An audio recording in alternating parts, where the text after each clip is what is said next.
Good evening. Welcome to Cam's Red Army. I'm in the hot seat for the first time, which is really pleasing. Wonderful opportunity. Got loads to talk about. Get your comments into Facebook. We can have a good chit chat and about the good, the bad, and the ugly of what's been happening this week. Got a special guest, one which we go back a long way. Me and my special guest. But welcome, Dan Robinson. Welcome, Dan. Hello there, Mr. Campbell. All right. Me and Dad have known each other for a very long time, so all Borough looking forward to having a real good chat. But Daz, I think the only place, while the comments are coming into Facebook, the only way to start has got to be the weekend. What's your initial thoughts on what happened on Saturday? Well, we've just been talking about it off screen briefly, and we're undecided, aren't we? Because we look like we've turned up, and we look like with some of the stats you're going to probably mention in a minute, and we. Do you know what? We didn't turn up. It's a worry. It's a slight worry. And you were mentioning about just a little thing about players and attitudes, jogging about, not putting enough effort in just when we're conceding goals. And I don't know how we can dress this up really. We've had maybe a couple of chances. We're conceding off set pieces. We're conceding first. We're conceding silly goals like we always do, deflections, and just always seems to be a silly goal with Borough. Yeah, no, I agree. I think the concerning part for me, and I'll go back to the 3 games. We played 3 games.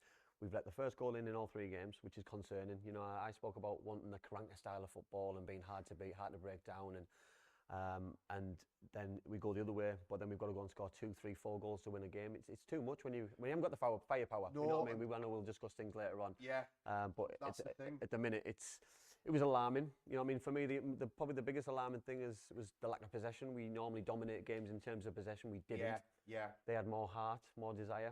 They created a lot more chances than us. They looked a threat every time they got the ball. They were exciting to watch as well, I thought. I did too, and I think, like, you know, we're talking about with our attacking threats gone. Again, we were talking about this pre-show. Obviously, we've lost Akpom and we've lost Giles and we've lost Archer and we've lost Ramsey, and you know there's no secret with that. But they've lost Gyökeres, and you know, and he was a massive player for them last season and the season before. I think he had 20 goals, 10 assists last year, was it something like that? Yep. And yet they still scored 3 past us. Yeah. And you think, well, where's that come from, really? I mean, if we can't go to teams like Coventry that. You know, fair enough, we did struggle against them, I thought, last season a couple of times when we played them in the playoffs. I don't think... It reminded me a little bit of the Aston Villa game under Tony Pulis. Yeah. It was that similar sort of laboured kind of approach. But without digressing too much, I think that could go down to us taking players out of the run that we were on, and now we're still on our own. But you'd like to think this season we could have at least got a point there. Yeah. No, I agree with you. I think that... It's hard one to take, isn't it? You know, I think was there a hangover from the playoff games that we played in that they've got a little bit of a. I think as a player, you know what I mean. You go into it worrying a little bit, probably overthinking, and the first goal killed us. You know what I mean? A bit of a deflection. Things didn't go our way. We didn't really turn up in the first half. There was loads of things pointed out by the commentators, which I don't think were good points about players not busting the gut, getting in the box, players not putting the amount of effort in. Which, you know, I mean, every time you put on that red shirt, every time you play and put that badge on, that you run through a brick wall for that football club. You know, that I was never technically the best player in my team, never technically the best player at my club, but I was my one. But one thing that I would do was run through a brick wall for the punters, for the supporters, for my family, for my friends, for my teammates, for myself. Absolutely. You know, and I think I think we've got the best manager in place who's played at the very top. He's played for the best club in the world. He's played for his country. He's been very successful in the time that we've had him as manager. Is there a chance of him getting sick, do you think? Is there a chance of us getting 6 months in and then thinking, I'm not making the decisions I want to make here? I don't think you can say no. I don't think you can also predict what's going to happen in the future. And I didn't predict that Chris Wilder would have got sacked after the time he did. I think results are results, and you know, I think he looked a little bit frustrated at the weekend. Yeah. Picked up a yellow card. I know we're just going to discuss yellow cards later on. But he just looked a little bit frustrated for the first time I'd probably seen him, especially this early in the season. Me too. Looked a bit frustrated. For me, we lacked fitness, we lacked sharpness, we lacked heart, we lacked desire. But then put a positive swing on it. We missed a great chance at 1-0. Yeah, absolutely, and that's the other thing that I suppose is the key factor. And I guess that chances change games, as you know. And I think that we've had a lot of that in our last, especially since Carrick. I think we had. I mean, you go back to the Luton game away last season, penalty miss. That would have changed the game. Yeah. We'd have probably ended up winning 5-1 there. But the season when we played them, when we drew 3-3, and it was a similar sort of game with Luton. And I'm only mentioning Luton because obviously everybody probably wants to emulate them with not having a big budget, having what it looks like a really good place to play, no matter who turns up there, and they still go up. And now we're talking about Borough already and a little bit of frustration coming in. I think we had a perfect template last year. And I think you look at Luton and how they've kicked on. It wouldn't have taken much tweak for us to have that same template this season and kick on and not be frustrated as to where we are now. And I just think Borough have got a habit of bringing in somebody who looks half decent and then frustrating the hell out of him, and then it all starting to crumble and fall apart. Yeah, no, totally. And that's my only, as we were saying there, that's the only thing I can think of. Because I think Carrick will prove his worth. Yeah. And as we were talking about off air again about maybe Akpom going to a West Ham or a club like that, you can understand. A club's like that going to get to a point where, well, I like the look of him. Yeah, no, totally. No, I totally agree. And yeah, all he can do is keep on progressing as a young football manager, keep learning his trade. But for me, at the minute, we've got the best man for the job. I agree. You know what I mean? To bring through young players, they'll be passionate about what we're doing. Evening Stewart, we've lost 2 games in a row before, and it happens, no doubt. Listen, football games happen all the time. We want to go into every game, want to win. I think we Coventry lost the first 5 of the first 6 last season. Yeah, totally did. So it's not that we're panicking. It's just that there's a template or a pattern that seems to creep around with us. Yeah, and that's the thing for me. So it's not a major problem yet. But then if we got beat on Saturday, then you kind of look. And listen, it's not doom and gloom. I think it's Middlesbrough all over that we lose a couple of games, and then we're brought up with the positives of, you know, we're going to go through a couple of signings, and Timmy makes a good point. Do you think another striker coming in with apparently the number 9 shirt? Well, listen, bringing in players breeds confidence with the players around you, you know, because we've lost a good player. We need to bring good players in, and players respond to players getting brought in because it raises your own performance levels. Absolutely. As an experienced footballer, that if you've got someone who's going to take your place, you need to put more effort in. You need to make sure that your performance levels are consistent and very high at all times in training and in games. So training becomes better, games become better. Yeah. So it becomes second nature. And for me, I think it's good for supporters. It excites them. It's great timing in terms of a home game at the weekend. Because it's a game that I expect us to win. I want us to win, and with a centre forward, he could really hit the ground running and get us going and get himself going as well. Yeah, absolutely. I mean, if we turn up on the Riverside on Saturday and we put a 4-0 in, a 5-0 in, and you know, there's nothing unrealistic about that, and everybody walks out there with a positive, upbeat kind of attitude. And as you were saying earlier about giving Jones the chance to get his form back, because there's a massive asset there. Yeah. You know, the guy was on fire when he was on. When he first hit the scene, he was getting double marked. It was almost. It wasn't exactly the same, but it was almost a little bit like the Darby Traore, where this guy's dangerous, people are aware of him. And yet, obviously, the things that he's come out and talked about himself and the different things, his form suffered. But now's the time for somebody like that to come and kick back. If we then, the new guy is the guy that we've just signed. Yeah, Lasse Lath or Lucas Engel. So, I mean, if he starts him on Saturday, which I would have thought he would, and there's a couple of players, as we mentioned, Jones and McGree. We get a good win behind us. We're off again. Yeah, and I think that's the, you know what I mean. I think it's got to be the glass. Easy, don't you? Yeah, it's got to be the glass half empty approach, half full approach. Yeah. That instead of looking all doom and gloom, listen, we want to get off to a winning start. We'd like to be pushing towards the top of the table all the time, but we need to be like, you need to be the calm approach as well, and make sure that we're not running before we walk. You know, I agree. I think that's important. Go to a couple of comments. Hello, Andy. It's Louis. Louis, happy birthday. It was your birthday yesterday. Hope you had a great day. David Campbell, going to take time to gel. Personally, I think Rodgers will shine in Akpom's role. Fans need to be realistic. The season is going to be completely different from last season. Listen, I totally agree, David. I think we've got different personnel. We've got different expectations. I think when we started last season, our expectations were minimal compared to what they are now, and I think that's probably the downfall of having a really successful season under a really successful manager, that the expectations are right up here, and the manager and the players unfortunately have to live with those expectations, and that comes with success. You know what I mean? If we get to the Premier League, you're expected to do well. So for me, we're expecting playoffs, if not being pushing even higher. So regardless what the squad is, the squad's still a really strong squad. It's got the nucleus of what we had last year. Yes, we're missing some big players, but we're bringing players in, and hopefully those players can fit the bill. Yeah, I think that Akpom will only be a miss if we don't find somebody to fill his boots. But you know, where did Akpom come from? Nobody would have predicted that last season. So you're right, scouting. You know, you can bring in a gem. We've proven that. And as you said about Rodgers, there's definitely a good player there. Technically, he looks really good, and he's pacey. but again, as you said, you know, we can't just expect him to come in and go do what Akpom did. I only hope, and I'm a Middlesbrough fan that's realistic like you are, and obviously you're born and bred Middlesbrough. You know, it's in our hearts, and I think that you can easily get carried away. We've seen the brilliant times at Borough, which some people were fortunate to see. You know, in our era, going and watching the club perform how they did, in unbelievable players. That can't be sustainable no matter who you are. Look at Man United, for example. Yeah. You know, they're an average team in a good league now, I think. But look at the success they had. So we all know that, but I just think that Borough fans have got a habit of being a little bit expectant or not realistic. I think impatient. I think we're impatient because we wanna get there quicker than everybody else. We want the success, but I think unfortunately, you know what I mean. But then I look at the signings that we've made. You know what I mean. We spoke about recruitment last week.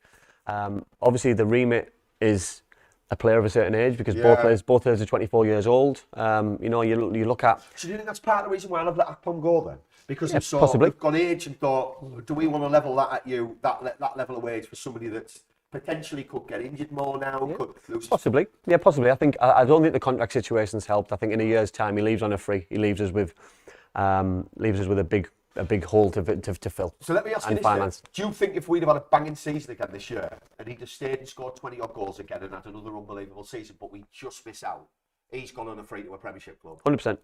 Yeah, 100%. I think we wouldn't probably we wouldn't stop him by doing that, you know. And I think now, like, you know, if he went to a Sheffield United or a Luton this year, I'd be a little bit like, well, what's he doing there?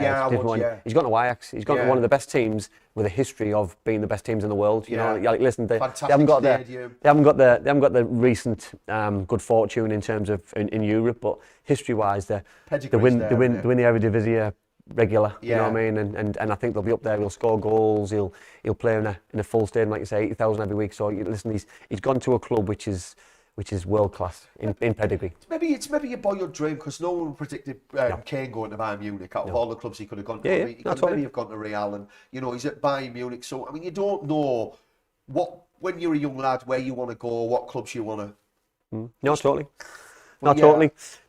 I want to touch on the two new signings though, because obviously both 24 years old. We've got left back Lucas Engel, £2 million reported fee, 16 assists last season. I mean, that speaks for itself, doesn't it? Yeah, I think he's a great signing, and I think that again, he's not going to. I don't think he'll come in and just go boom and do what Giles did straight away. He's going to need a bit of time, a few games, etc. But I mean, when you look at that there, I mean, 16 assists is massive. That's huge. That's huge. Listen, you know what I mean. Yeah. And as an attacking player, as a centre forward, you know what I mean. You want that player who can unlock doors and put pleasing balls in the box and feed you in. Yeah. You know, and if he's got that reputation, you know what I mean. Then we're already onto a good one, because Giles came in with probably not that kind of reputation. No, so he came in and made his own reputation. So for me, that's excellent. And you've got a centre forward which has come in. 24 years old again, you know what I mean. He's got 14 goals in 31 games, so a goal every 2 games is nothing to turn your nose up at. You know what I mean. It's the hardest thing in the world to score goals. You know, we speak about United who signed a player for a hell of a lot more money, hasn't scored the goals that he's scored. You know what I mean. And it doesn't matter what kind of league you're playing at. It's just important that you put the ball in the back of the net if you've given the service. Yeah, I totally agree with that. I think that's a point that people overlook a lot. It doesn't matter whether you're £100 million striker or whether you're Lath coming to Borough. I think that at the end of the day, if you can put a ball in the back of the net, you'll do it in any league. Totally. You're just gonna obviously it comes down to levels. I guess with the Premiership you might get 1 chance, whereas in the Championship you might get 5. So it's being able to just be a little bit consistent. But yeah, totally. I mean, he's been in 8 loans in 8 seasons. Yeah. So I don't know whether that tells me that the guy's looking for somewhere he's got ambition, or whether he can't sell.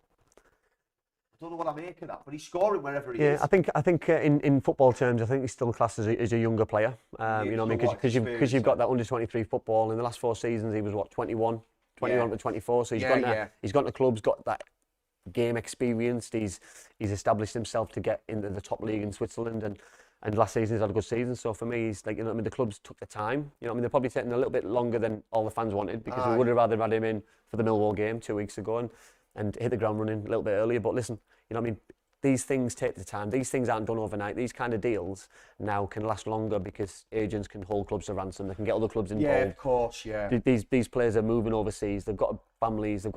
These decisions aren't done lightly. So do you think he was on the radar then for a while? 100%.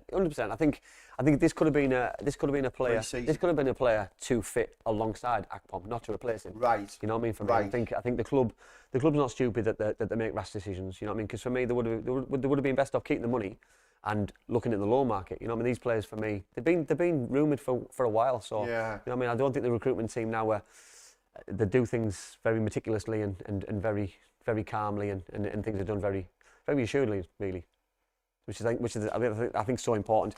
But as you said, people don't see that behind the scenes. No, and I think we're all there to panic. Yeah, and I think we're all there and we all panic because we look at results. You know what I mean? Instead of being calm and reassured, you know what I mean? We all know the squad's thin. We all know the big players. We've gone on about for weeks on here, and we've just got to make sure that the right players are filled and put in the right holes, because there's no point putting a square peg in a round hole. You know what I mean? We've got to have the right person who fits the bill, and that might be a young player who's coming through. You know what I mean? Coburn's coming back. I know he's obviously not fit, but he's a player who's like Lath, that he's been on loan last year, did well in League One. You know what I mean? Knows where the goal is. He scored against Spurs last year in the big FA Cup games. You know what I mean? So he's been there. He's done it. He knows exactly what it needs to be to wear that red shirt at Middlesbrough Football Club at the Riverside. Yeah. So you know what I mean? I think to come on, I'd like to possibly give me more minutes. He's a different kind of player than what we've got.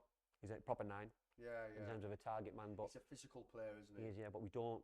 At the moment, we haven't got the playing style to probably fit him in. No, I agree with that, and I don't think we've got the the players that want to run past him yet to use him properly. And I also think with that is, if we don't go up this season, it's no big deal for me. Yeah, totally. We build something this season. We start next something in a great season with we start with a consistent team that nobody's leaving, and we're just bringing in. It may take that. Yeah. No, totally. Because there's a lot of good teams in this league, Andy, this year. You make a really good point. You know, I look at Sheffield United and Luton, and I think sometimes clubs are ready just to hang on or go down and take the parachute money to go back next year and come back stronger and use that model. You know what I mean? I don't like that model. You know what I mean? I want to go up when we're ready to go up. You know what I mean? Leicester did it years ago. You know what I mean? They were up, down, up, down, up, down. West Brom, up, down, up, down, up, down. You know what I mean? For me, you can be lost.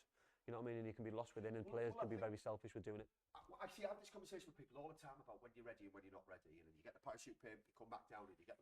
And I think there's a massive thing in life is everything's timing. Yeah. And as you've just said there, and I agree with this 100%, is that it's all right saying, yeah, look, I mean, Luton have gone up, they're there, right? They haven't got a stadium to play in. They're probably going to get battered most weeks, but you know they don't care. They haven't been there for such a long time. They'll take that. And if they do come back down, they're not going to bust the wages this season so that every player wants to leave. Yeah. They might get picked off with a couple, but you're right what you're saying, because those clubs that have yo-yoed a lot, they lose players every other year. Then they try to bring the other players in to do the same thing with big money, but it just doesn't work. It's a big turnaround. It's a very strange model for me. You've got to be consistency. There has to be Fulham, did it? You've got to be. For me, where they've just nailed that. Yeah, you've got to be consistency with it, and you know, I mean, Brentford have done it, and they've taken the time. They try to keep consistent, but now they're selling. And how long were Brentford doing it for? Totally. You know, we remember Karanka when we beat them 5-1 in the playoffs, and they'd lost Warburton. It's a season after they changed their model of doing it, and it was successful. And it worked with Frank. Yeah. It was successful. Go to a couple of comments. Stuart, I'm still optimistic, even though we're not firing on all cylinders. Stuart, I think that's just being a Borough fan, isn't it? You know, absolutely. That we're all optimistic. Listen, for me, it is glass half full, because we all love the club. We all want them to do so well. It's just it's a frustration because we know how good those footballers are. So close. Yeah, because so close. You know what I mean? We've still got the talent. You know what I mean? You can spine your team. Yeah, you know, you're right. I'm gonna go through the team that I've selected later on towards the end of the show, and you know what I mean? I look at that, and there's no better team on paper than in our league. You know what I mean? Potentially, and it's just at the minute we're just not firing on all cylinders. We're not probably working and gelling as a group, but you know what I mean? That could come on Saturday. Well, that's the thing. We could turn it around. Partnerships. Yeah. And we had that in abundance last year. Yeah, and as you said, that's something that hasn't had a chance to bear any fruit yet. But it will, as you say. But then again, something that we were talking about before was just consistency. Yeah. And letting keeping Jones in for 10 games if he's fit, because he'll take off. Yeah. Keep McGree in the team. Yeah. He'll take off. Yeah, totally. And I think, Dad, you made a good comment there about giving people time and consistent game time, because I think it's important that you establish yourself in 5, 6, 7, 10 games, because if you're in one game out the next, you don't get your footing, you don't get your sharpness. It's hard, and your confidence levels are shot to pieces. I mean, how many games did you stay if you've been out? I mean, what big injury? I mean, say you've been out for say the time Jones has, and you've been in and out. And people think match fitness is fitness, Andy, but it isn't, is it? No. It's being at speed with the game, isn't it? Stuff like that. Because you're obviously fit already when you get in there. So I mean, how long do you think it takes for a player to get that sharpness back? A month if he's playing every week? I think your minimum of 5 games. You know what I mean? And I think if you're giving them 5 games and you're not performing after that 5th game, then you've had enough. But if you're starting to perform better, you're creating chances, you're scoring goals, you're getting quicker, you're getting fitter, you're getting sharper. You're making things happen on the pitch. You know what I mean? You're exciting fans because listen, he's the most exciting thing we've had since probably Traore. I agree. In terms of when he gets on the ball, you know, he was frightening. He's been playing higher up the pitch, so he should be making more things happen. He should be driving in the box. He should be scoring more goals. He should be getting more assists than when he was playing as a wing back. But listen, he'll get there. Yeah, he'll get there because he's a young player, and if he wants to learn, he wants to get better. Yeah, totally. 100%. I think we have to address the elephant in the room, don't we? Obviously, we've lost a really important player this year in Tuba. This week, he's gone to Ajax. Who'd have thought that this time last season, though, that we would be discussing Akpom in this way? As if like, how on earth have we let him go when we, you know, like,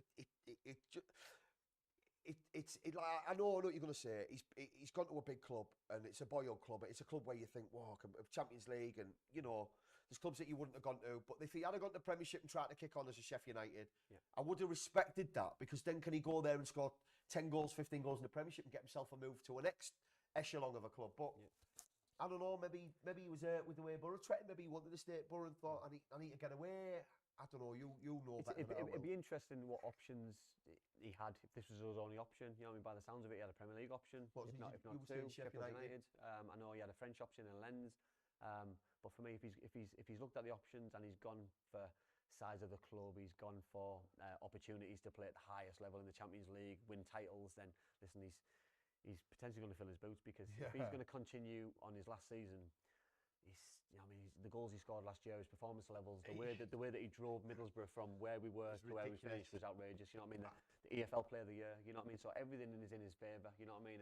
And all I hope from a Middlesbrough and a selfish point of view is the players who come in and replace him, or if we shift and move things around and move personnel within the group, that we find that magic formula and solution that makes us successful. Because yes, he didn't do it on his own. He had good players around him, but we still got those good players around him. So we just need to make sure that the players who fill that gap and fill that void are given the opportunities, and the fans back them. You know, because the fans backed Tuba every time he got on the pitch, because he came back after an unsuccessful couple of seasons, but the fans still backed him. You know what I mean? So back the players as they go on the pitch, like you all do, because that's the thing about being a Middlesbrough fan and being an ex-Middlesbrough player.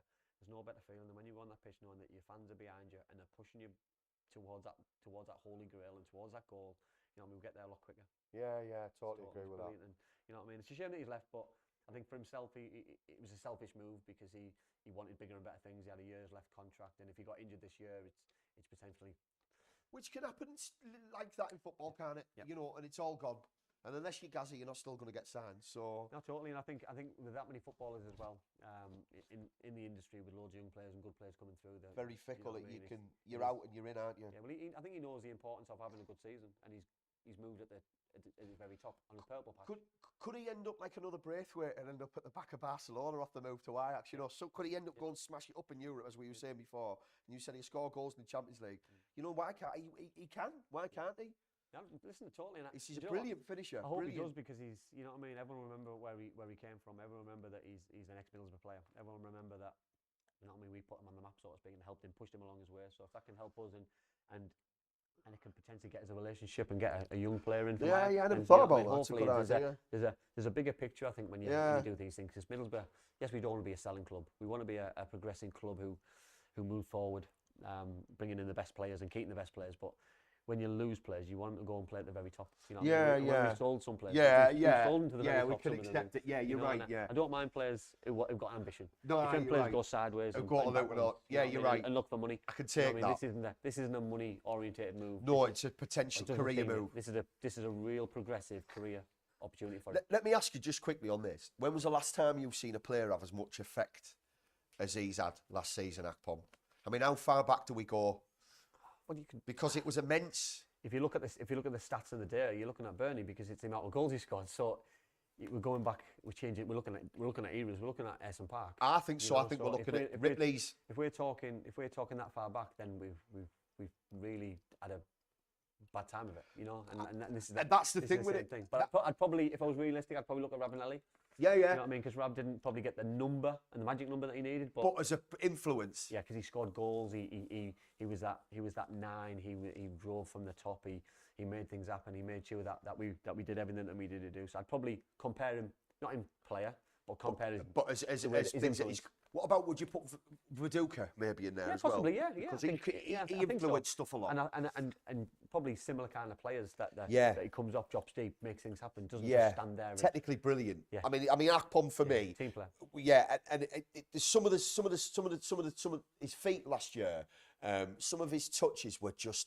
It was graceful. He could have played anywhere with that level of touch. Yeah. But again, as you know, being somewhere where you feel the love and you're full of energy and everybody's behind you, you can't not play your best football. You end up probably doing touches with. I think you've got 3 feet. Yeah. But I was thinking. I agree with you. It's got to go back to Ayresome Park for the kind of influential. I think you've got to look at stats and data now. Run football. You know, like absolutely. Messi's and Mbappe's and Haaland's now. You know what I mean? The Man City's they're creating a monster with data and stats, and the data and stats to go back, and they don't lie. That Burnley was the last player to hit those kind of numbers. So he's in good company, but we want it again. You know what I mean? And we want the Burnley slave and the Akpom and.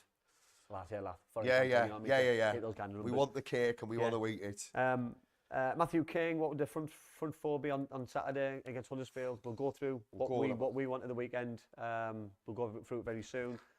Stuart, do you think the management were wrong in their assessment of Chuba and shipped him out?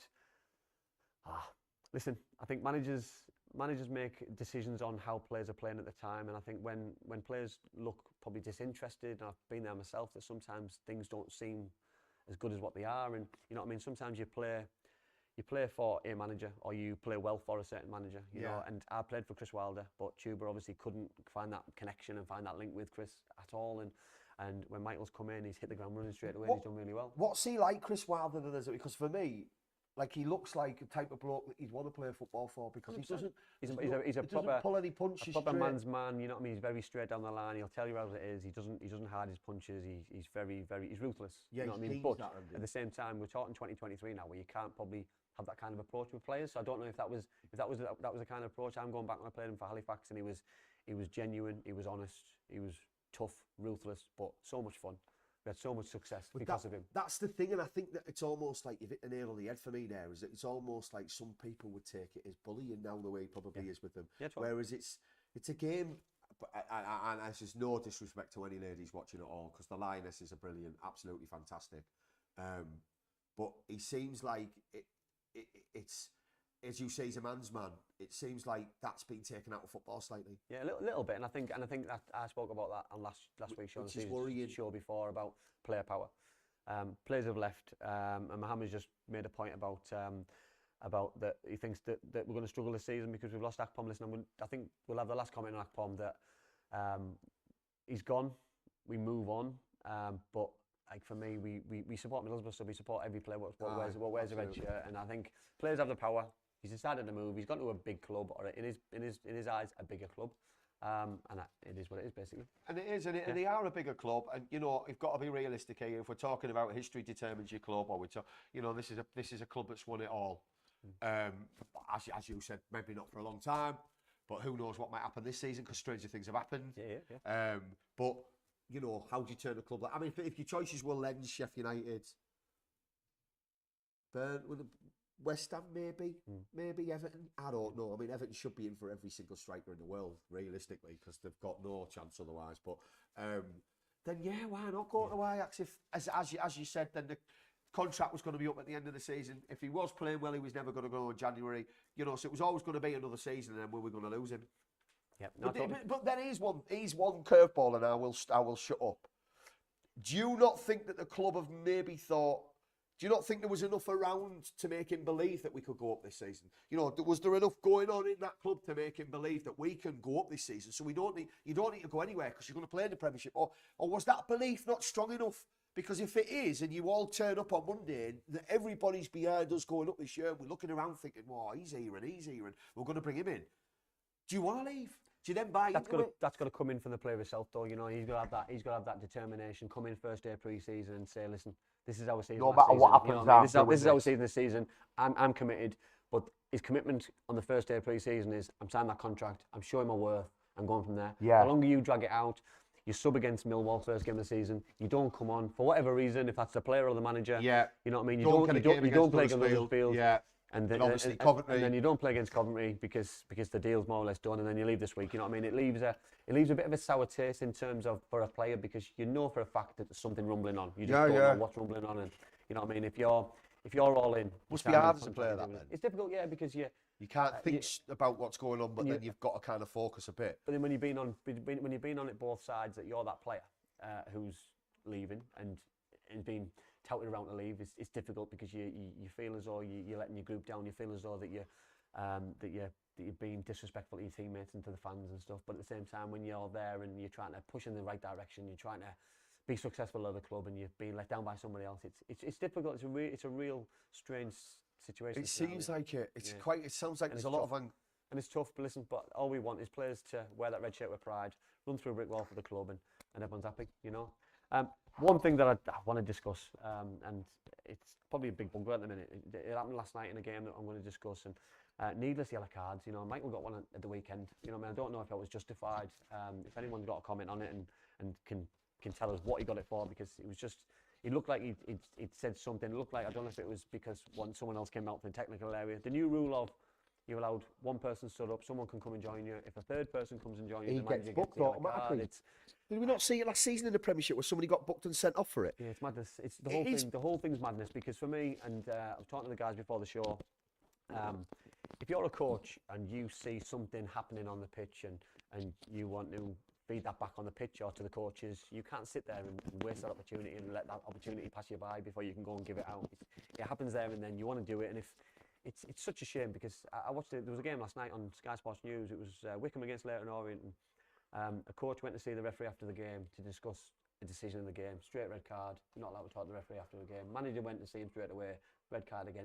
It's making it a mockery. We're talking about respect here, you know, and referees. So just because he's been to talk, he would not have it. He's red carded him.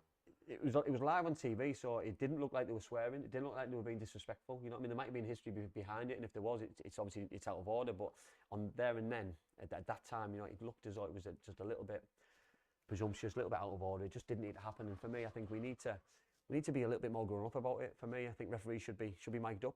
I agree with that totally. If referees are mic'd up, we can hear every conversation. I think we should go in terms of rugby a little bit. Absolutely. The captain speaks to the ref on behalf of the team. If he's going to book me, the captain can come and have that discussion, so we all sing off the same page and we all know what's going on. And in rugby, they treat them like adults. They call them sir as well. They call them sir. I'm not sure that will happen in football or should happen. But should it maybe? Yeah, I'm fine with the terminology. But if it did, cool. But I do get it that a lot of rugby players come from you know, private schools. You know, when they're at that level, so they're used to having a certain level of formality being at school, where they call the teachers sir, and a level of respect, Andy.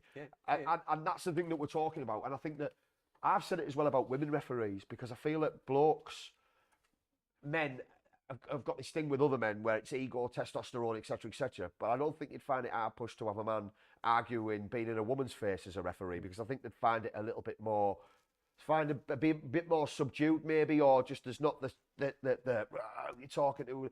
I see it a lot with games. I watch Premiership Classics a lot on a night, and the amount of swearing that linesmen get, or Rooney. I watched the Fulham Man United game last night, and Rooney in the face of a linesman because he'd been pulled and the foul hadn't happened. There was nothing wrong with it, and he'd gone down and the ego kicked in, and you know, and whatever he said. And I think that point there about the rugby, you never see a rugby player arguing with the rugby referee, no matter what he tells them. Not totally, and I think, listen, I'm not going to sit on here and be a hypocrite and say I've never had a go at referee in my life. As a manager, I had to go at them regularly. As a player, I think the most famous incident is from a Middlesbrough player fan was when we played against Man United on that Monday night. It was a 4-3 game, wasn't it? The Sky game, when we all ran around the linesman to give an offside, and it was 10 yards onside. And listen, you make mistakes in the game. You wear your heart on your sleeve, and you say what you hate at the time, hate the moment. But things are, when you've got to be big enough to apologise after, you know what I mean? Which we all did, and we all had to do, which for me was the right thing to do. And I think for me, referees come out and discuss things a little bit better. You know, the in the Women's World Cup at the minute, they're explaining decisions on VAR, so we all know what's going on, and our players know what's going on, and it explains it a little bit instead of it just being keeping a secret. It's not a secret. You know what I mean? We all want honesty and transparency. Because transparent, we can all move on. And we can understand it then. Yeah. And I don't have to agree with you that it's what you've given the card for, but if you tell me the reasons behind it and your logic, I can go, well, at least I can understand where he's coming from. Don't agree with his outcome, but then that's always open to debate, is what somebody wants to do with the same bits of information. But tell us at least. Yeah, no, well, Stuart makes a good point. Just need common sense. You know what I mean? A common sense. It is a good point, but define common sense, because you know what I mean. There's got to be a relationship then. And if the relationship's been broken down because people aren't happy and they're being disrespectful to each other, because if a player wants to talk to a ref or a linesman or a fourth official, and they're not allowed because of the way they speak to each other, and referees are ignoring players, it's got to be both-sided. You know what I mean? So for me, the respect's got to be brought together. Captain's got to do it, and then the respect campaign can be flourished and make some progress. Do you not think certain referees are getting a little bit above the station with things as well now? Because just as a point that you've made there, is at the end of the day, it's an emotive sport. People get angry, people swear, people say things they mean, and they eat them all. But as a referee, on the other side, shouldn't you be big enough and ugly enough to just go, well, look, I know you've sworn at me, I know you're annoyed about that decision of game, but let me speak to you as a human being and explain to you, because that would kill it. It's the who you talking to, and then that starts that, and then you think straight away, well, who you responding to like that, and then you're going like that. I like that point. I really like that point. My only issue with it is as a player, I swear at you, you talk to me and give me something back, which is great, but I swear at the other ref the week after and he gives me a red card, you know. So there's got to be consistent. You know what I mean? It's got to be consistent across the board, you know. So for me, I'd like consistency in all referees and all things to be done the same way, but it doesn't happen. Timmy makes a good point, saying that referees want to be the headline makers instead of just within football, you know. And I think we know best referees when you don't see him. Yeah, I agree. But if referees want to be headline makers, and I'm not saying they do, if they want to be headline makers, come out and explain the decisions on the TV. Because for me, that's a great point. Managers have to do it. Managers have to do it. Yeah. So if that's the case, then that's the case. You can have your half an hour. But I think, you know what I mean, sometimes you need that time to process about the decisions you've made, same as a manager, you know what I mean, instead of being thrown into the wolves of a camera. Yeah. Which I don't agree with, by the way. No, I don't. Ease your interview, just being beat 3-0, you're devastated. You know Tell me something. Yeah, it's not fair. No. I'm just going to say something as well. Off the back of a Man U Wolves game, refs are getting annoyed at players for questioning decisions. Which was appalling, by the way. Why shouldn't they, when the referees are messing up Totally. as badly as they are? We can have a go at the players for it. But Good point. They're getting decisions wrong. And It's a great point. And they're getting all that time to look at it. Not just the referees making the mistakes. The fourth officials making a mistake. VAR's making the same mistake. You know what I mean? Because that decision was a simple decision when you've watched it back one or two times. You know what I mean? And the referee could have made the decision straight away. Do you know what the funny thing is about VAR as well? Like Kofi's saying there, is that they've never seen so many referees get sacked in a season off the back of not being able to work a video, being able to work a replay and figure out a replay, because a couple of referees got sacked last year off the back of that. And I don't know what the other incident was last year, where there was an appalling decision. I think it might have been Arsenal away. Arsenal when they drew 3-3 with Southampton maybe, or there was a penalty that wasn't given that should have been, or it might have been Bournemouth at home to Arsenal. And some of the referee got sacked off the back of that.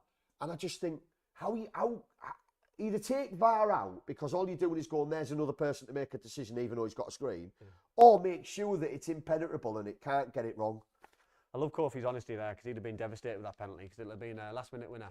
A last-minute equaliser. Yeah. Man United would have drawn, so he'd have been absolutely devastated. Yeah, it would have been. It's still not a penalty. I see you're a Man United fan, Kofi? Yeah. Never mind. Blatant penalty. Blatant pen. Daz, we're going to move on to the weekend.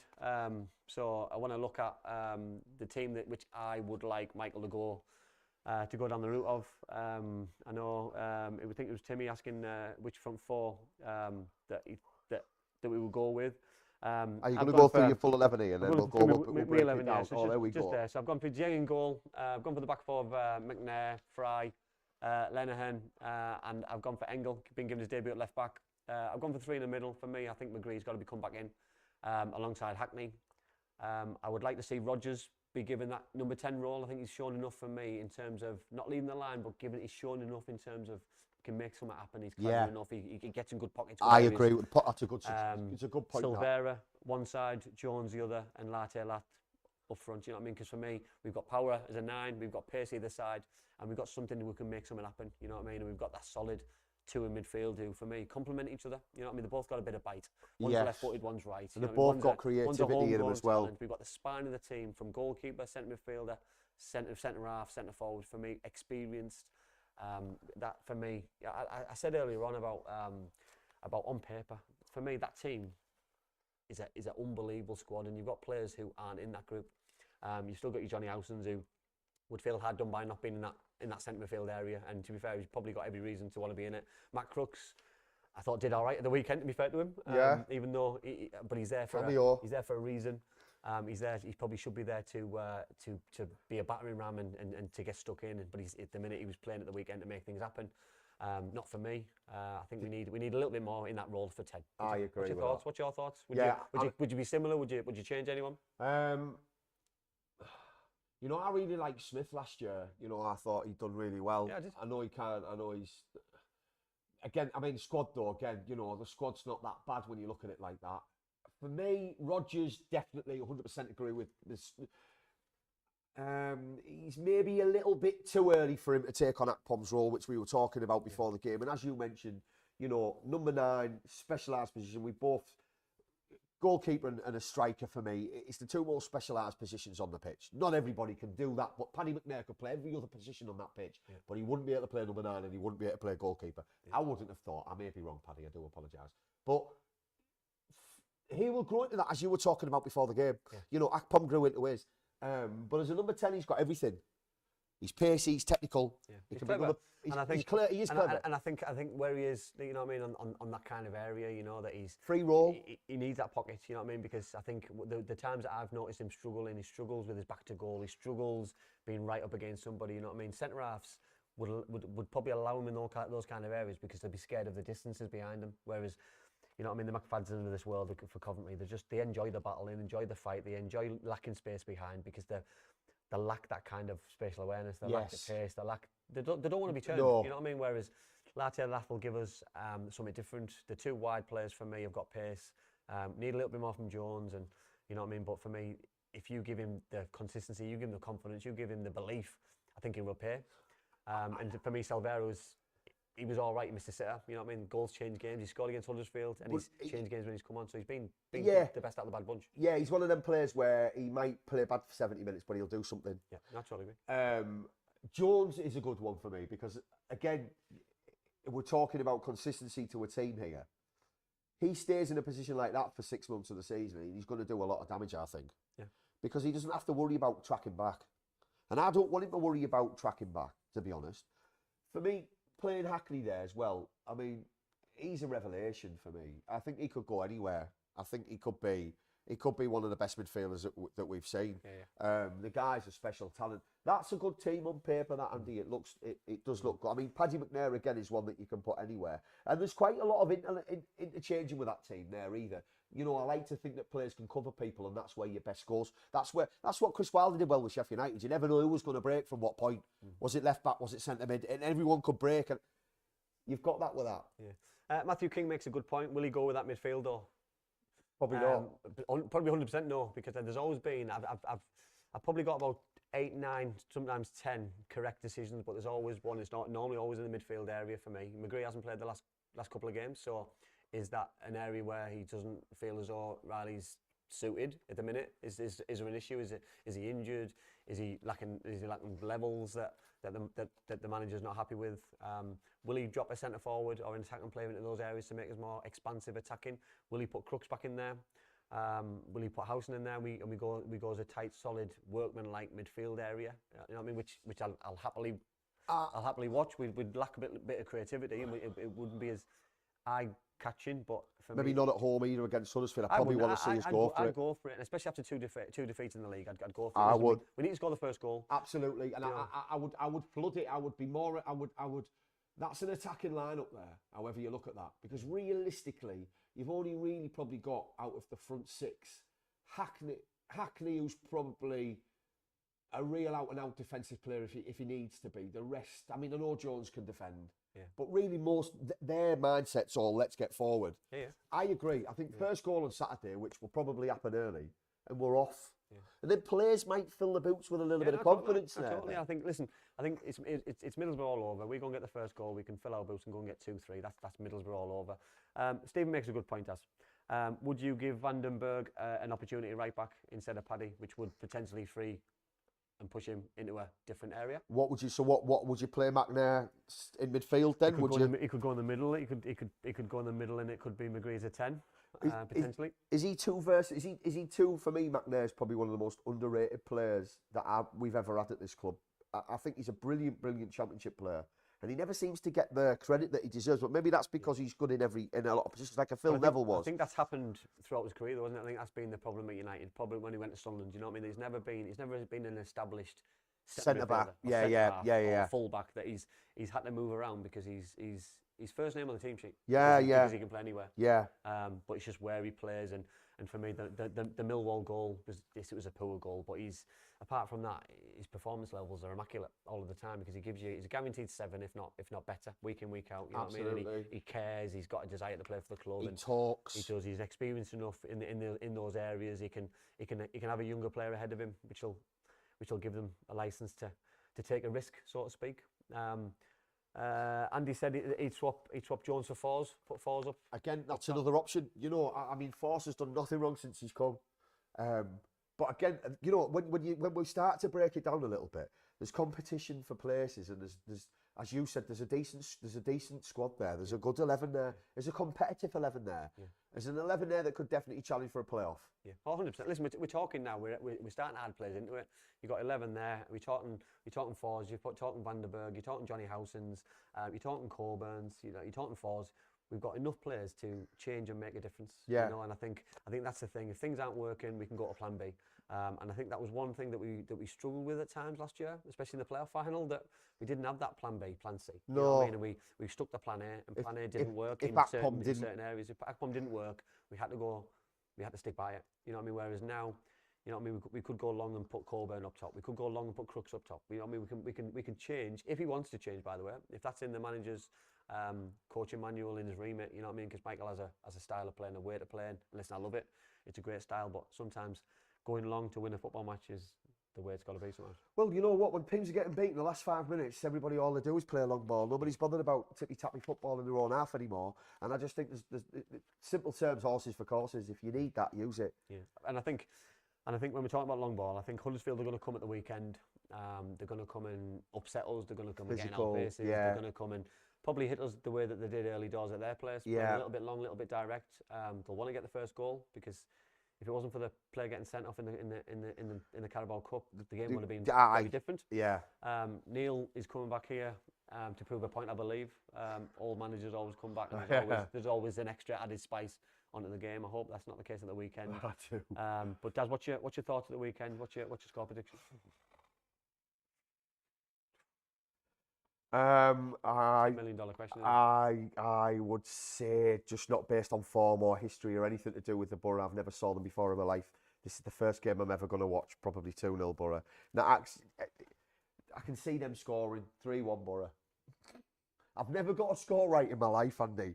Me and Rob used to do when we used to do our shows, and I'd have a finish with a prediction every week. I'd never ever get a Borough score right. It's hard to pick when it's your heart going. It is. And I feel like a draw, if I'm honest, but I don't want to be negatively positive if that's. Yeah. Well, I was watching the game against Coventry, and I was thinking the longer the game went on, I started thinking then about the bigger picture, thinking about next week and thinking about, right, the game's dead now. You know what I mean? Make these changes and start thinking about next week. Yeah. He obviously knew he's bringing new players in. He obviously thought about changing personnel. Keep players on who he's not going to play next week. You know what I mean? Save and just like hungry lions, aren't they? You know what I mean? Like starve them and get them ready for next week. We need a massive reaction on Saturday. We need a full house. We need bums on seats. We need supporters absolutely rallying the troops because players need that support. Players want the fans and need the fans as their 12th player, 13th player. And this season could easily go wrong. It totally can. Because we get beat on Saturday, totally and I know it's only early on, but it's still 3 games in a row, and it's 3 teams that you wouldn't have thought. If we could have had a start to the season, we would probably have picked teams like this. Yeah, it totally can. So totally can. I'm gonna go 2-0. I'm gonna go Lath to score the first goal. I think he's gonna hit the ground running. I hope he does start. I think it'll give the fans a little bit of excitement, a little bit of a buzz. And also, Andy, if that does happen, people are going to forget about Akpom pretty quick. And I don't mean that in a fickle way, but we need that. Yeah, 100%. Ex-girlfriend, isn't it? I'll take it back to that to the time when Ravanelli came in. You know that yes, there was excitement because he's won the Champions League. He's in Italian international. It's very different. You know what I mean? But the excitement was he scored. You know what I mean? And yeah. You know what I mean? Then the excitement that he had a good celebration. The excitement that he went and did it again straight away. And centre forwards, you know what I mean? Like goals are like buses for centre forwards. You know what I mean? When one happens, another one comes on straight away. Yeah, you know? yeah. So I think it's so important that he plays. I think it's important that he runs himself into the ground and puts a shift in while he's there, because it's going to be tough for him. It's a new environment. Yeah. It's a new surroundings, high expectation because he's come with a price tag. But no, 2-0, and let's hope we're both right. Yeah, let's hope Andy's right. Last scores 2-0. Thanks for everyone for the comments. Daz, thanks for coming in. Pleasure. Nice to catch up with you. Nice to see you. Absolutely. It's been, 15 years, hasn't it? So absolutely. Let's not leave it again. 35 years we've known each other. Let's not leave it this long. But no, pleasure. Thanks for everyone's comments. Hopefully this time next week we'll be the on the guys back will be of talking about a positive result, 3 points, a few goals, not the negatives that we've probably had this week about a defeat and a player leaving. So hopefully loads of positives. Up the borough. Cheers, guys.